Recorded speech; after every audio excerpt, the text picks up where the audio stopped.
Hai teman-teman, kita adalah IMF Learning Channel yang akan selalu berbagi perihal edukasi, strategi, dan pandangan terkait komputer seperti ilmu komputer, aplikasi komputer, pemrograman, pengembangan aplikasi, atau sistem dan penerapan teknologi komputer terkini. Pastikan selalu melihat video hingga selesai, kemudian like dan subscribe. Assalamualaikum warahmatullahi wabarakatuh. Selamat datang di channel IMF Learning. Pada video kali ini kita akan belajar dasar statistik Python Google Colab. IMF Learning by doing. Statistik. What?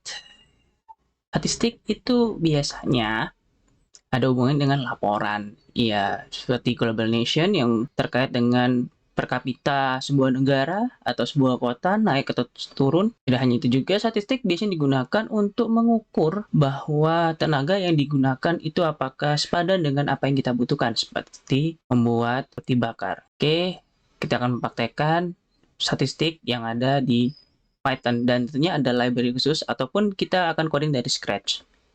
Let's coding. Yo guys, ini adalah codingan yang berhubungan dengan statistik dan Python.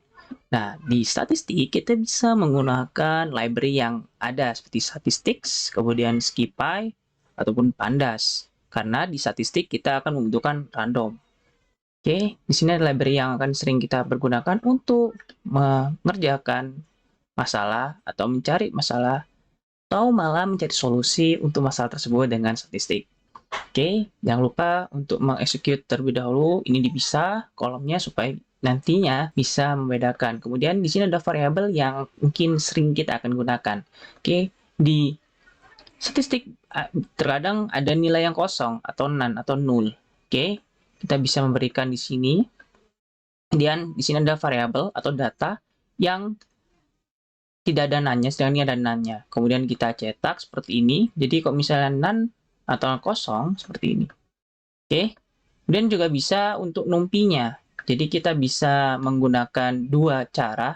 Kita bisa menggunakan list biasa atau menggunakan array. Jadi kalau misalnya terbiasa dengan list, bisa menggunakan ini. Kalau misalnya ingin menggunakan numpy, karena numpy basicnya adalah itu array, maka bisa menggunakan ini. Karena list bisa dicampur antara it's string, integer, atau float yang lainnya. Oke, kita lanjut ke generate data. Jadi di sini ada data yang dibuat secara statis. Kemudian kita juga bisa membuat data yang berdasarkan distribusi uniform. Jadi kita bisa membuat data acak, di mana kita akan membuat jumlah datanya sebanyak 30, kemudian kita menggunakan parameternya A dan B. Nah, distribusi yang kita gunakan adalah uniform. Jadi oke, kita ubah ini menjadi A dan B. Oke, kita generate, kita execute, dan kita peroleh datanya seperti ini. Oke, ini panjang datanya ada 30, terus kemudian di round out menjadi 2 digit di belakang. Kita bulatkan. Oke, kita juga bisa merubah menjadi 3, seperti ini. Oke, semakin panjang digit di belakangnya, maka semakin presisi sebuah hitungan tersebut. Oke, di sini kita sudah melihat hal yang sama. Jadi kita juga bisa menghilangkan ininya. Jadi bisa ikut yang di atas. Yang di sini menggunakan list, sedangkan ini menggunakan numpy. Oke, bisa ulang lagi. Kemudian ini kita rubah juga jadi angka 3. Oke, kemudian di sini kita akan menggambarkan atau memplotkan grafik data antara perbedaan random dari built-in-nya Python dengan menggunakan library NumPy. Jadi penggunaan datanya itu berbeda. Jadi satunya pseudo random dari library Python, sedangkan pseudo randomnya ini dari NumPy. Jadi tidak sama bilangan acaknya. Maka yang sering dipergunakan untuk bilangan acak yang rata-rata untuk data scientist atau data analis yaitu data yang random yang di NumPy biasanya. Tapi kalau misalnya yang baru pertama kali pakai Python, biasanya menggunakan yang di list tadi. Jadi atau enggak random yang built-in di Python. Oke, di sini kita menggunakan subplot, kemudian ukuran size-nya gambarnya kita bisa perbesar. Misalnya kurang terlihat, kita bisa exit lagi, kita perbesar jadi 15 seperti ini. Jadi range-nya lebih terlihat lebih besar saja. Oke, di sini ada labelnya, value, kemudian datanya yang tadi di atas di copy paste di sini, kemudian data NumPy, dan R di sini adalah warna, ini sebagai blue, ini sebagai red. Kemudian set title karena subplot berarti ini 0, kemudian ini 1. Oke, selanjutnya kita akan membahas measurement statistik. Jadi statistik akan ada nilai rata-rata, kemudian weighted mean, kemudian median, terus mode, terus ada measure variability, ada variance, ada standard deviation, ada skewness. Kemudian kita akan memplottingnya. Oke, kita mulai dari nilai rata-rata dulu. Kita juga bisa membuat dari scratch. Kalau misalnya teman-teman ingin membuat rumus atau membuat fungsi yang kompleks, jadi bisa membuat min di sini. Ataupun juga bisa menggunakan lebih ringkas lagi fungsi yang ada di NumPy seperti ini. Jadi hasilnya tetap sama, kemudian di library satunya lagi statistik, yang library khusus statistik bisa menggunakan stmin, dan juga bisa menggunakan fungsi yang lebih cepat lagi perhitungannya apabila datanya itu cukup banyak, bisa menggunakan st.fmin. Kalau misalnya datanya cuma sedikit, 10 atau 1 atau 3, ya nggak masalah menggunakan nilai rata-rata ini atau menggunakan fungsi ini.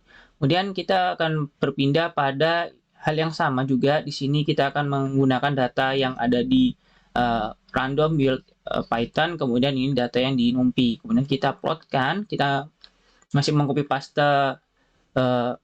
plot yang di atas karena kita menggunakan subplot. Kemudian kita ingin membedakan perbedaan nilai random yang ada di built-in Python dan NumPy, di mana hampir mirip polanya, kemudian nilai rata-ratanya itu lebih rendah yang ada di NumPy dibandingkan yang di sini.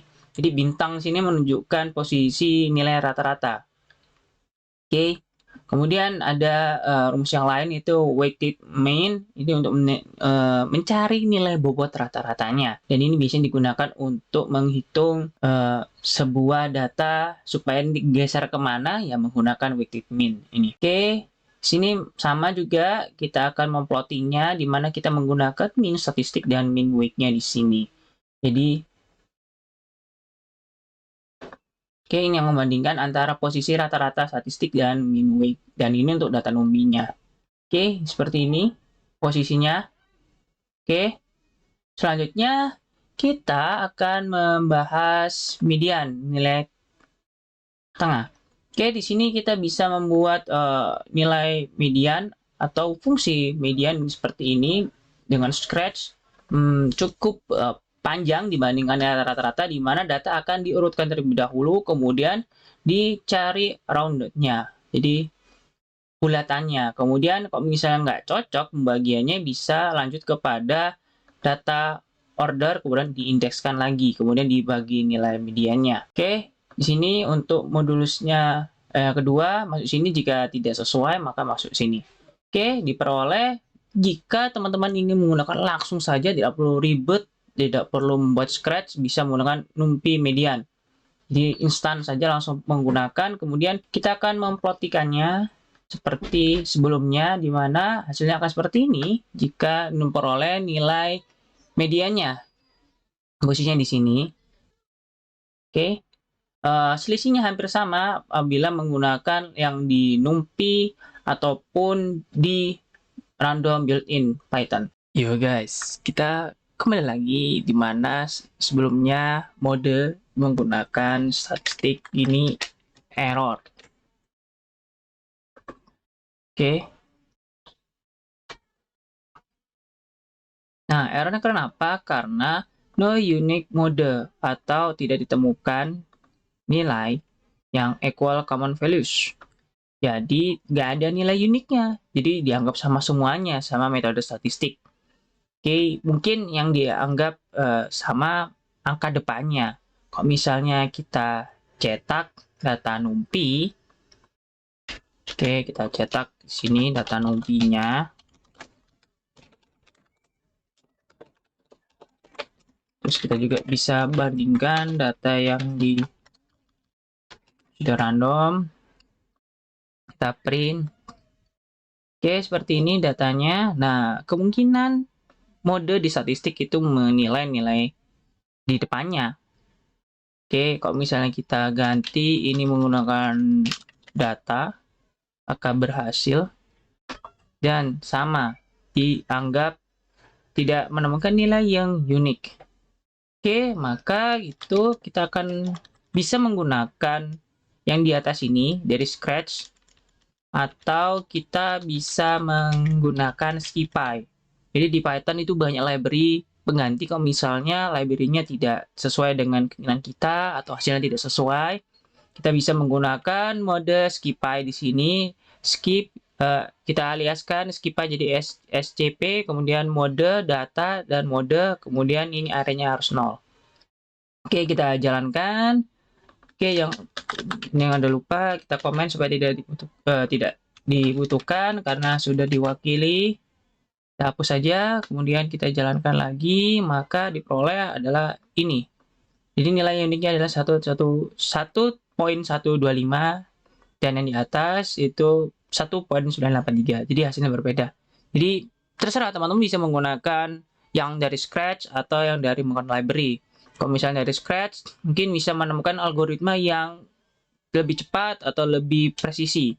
Kalau misalnya ingin gaya yang boring gitu ya, yang gampang-gampang aja, bisa menggunakan ini. Oke, kita akan plotkan.